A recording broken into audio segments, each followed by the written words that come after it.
Materialization of Memories – РПГ, выпущенная под издательством Coding Pleasure. Разработчиком ее является Амосов Владислав. В Steam имеет рейтинг аж 8 из 10. В кругу нашего с вами фандома ее называют Fury Фиренхангер, потому как находятся некоторые схожести, о которых я поведаю позже. Игра начинается без особого вступления. Мы видим двух героев, Альвиса и Марну, которые входят в научно-исследовательский институт Луч. Альвис ищет охранника Александра для того, чтобы провести на нем эксперимент. А тот, легок на помине, тут же возвращается из туалета. И то, что на нем будут проводиться какие-то подозрительные опыты, его нисколько не смущает. Но вдруг облом.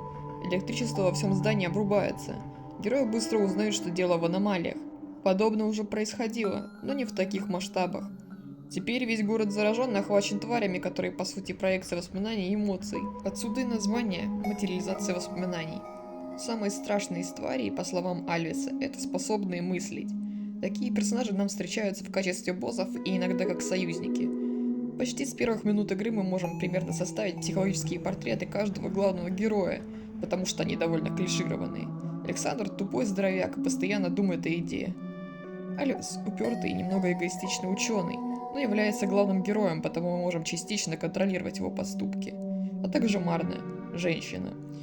Причем очень вредная женщина. По правде говоря, я даже злодеями как-то больше проникся.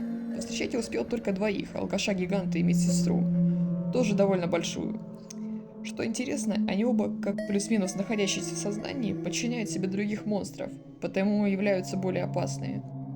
Ничего больше примечательного я для себя не отметил. Но и вопросов к сюжету тоже не имею.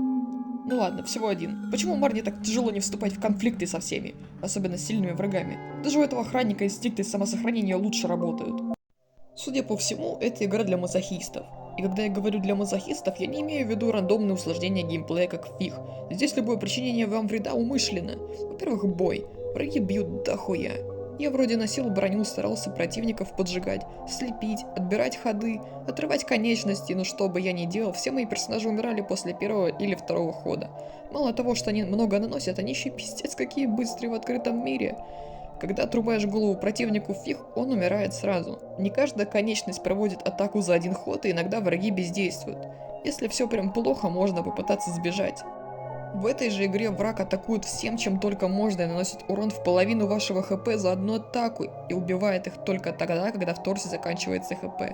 У рядовых противников в торсе может быть аж 600. Кнопки сбежать, конечно же, никакой нет. В периоды, когда я не умирал от врагов, я умирал от аномалий. Это клетки в открытом мире, которые наносят урон и забирают силы. Некоторые аномалии забирают хп медленно, а ресурсов вечно не хватает, чтобы восполнить его.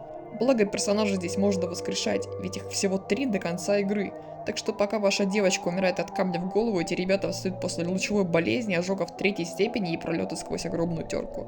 Впрочем, спасает это не сильно, потому что встает персонаж слабый. И стоит слабому герою крякнуться в еле заметную аномалию, придется перепроходить. Я встревал в такую ситуацию слишком много раз, хоть подборку составляй.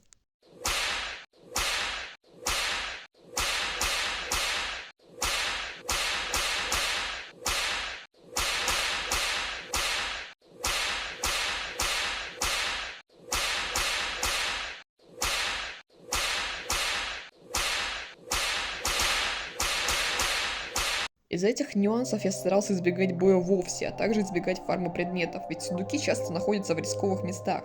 Даже сюжетные сундуки окружены аномалиями, поэтому встреча с первым боссом означала для меня конец игры, ведь я не смог пережить даже первый ход полным отрядом.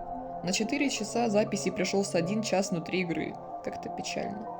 Была бы здесь настолько сложности для таких скиллыщей, как я. В игре также маловато интерактива, точнее, почти никакого. Есть и положительные стороны. Интересно оформлен сбор артефактов, точнее материй. Они появляются в тумане аномалии на какое-то время. Вам нужно лишь успеть их собрать. Спавнятся они довольно часто. Крафт материалов и система сохранения от фиг не слишком отличается. Навыков у персонажей много со старта, но иногда они требуют до предмета для того, чтобы сработать. Например, для обработки ран Марне нужен хирургический набор.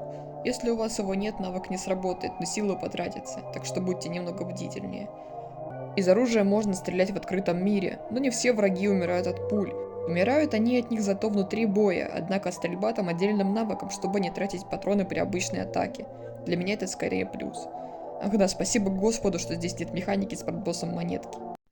Помнится, я похвалил визуал этой игры за интересное совмещение 2D и 3D графики, и мне до сих пор нравится эта составляющая.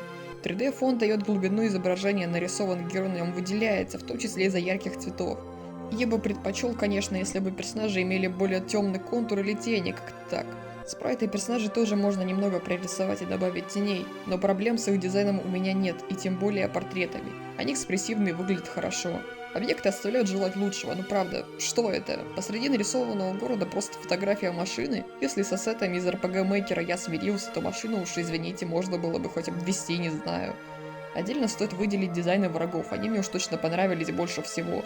Точнее, сами концепты. Идея дает возможность создавать самых необычных и диких тварей, и автор этим воспользовался. Сохранение в игре представлены в виде лотерейного билета. Хилит на удивление тушенка и черная икра, сил придает кофе. Сохранение вне инвентаря происходит через загадочную книгу, кстати, желтого цвета. Да еще и героев успокаивать. Неужели это отсылка? Как, впрочем, и исследовательская группа в деревенском туалете. Видно, что Фиг послужил вдохновением, но эта игра далеко не копирка, как мы уже выяснили. Пройти ее смогли в комьюнити не так много людей, а на ютубе так точно, 3 человека от силы. Материализация завершенный и первый проект этого автора, поэтому я бы хотел, чтобы вы уделили должное внимание этой игре. Есть всего несколько пунктов, работа над которыми могла бы улучшить и так неплохой экспириенс. Могу пожелать удачи Causing Pleasure в разработке следующих проектов. А на этом все.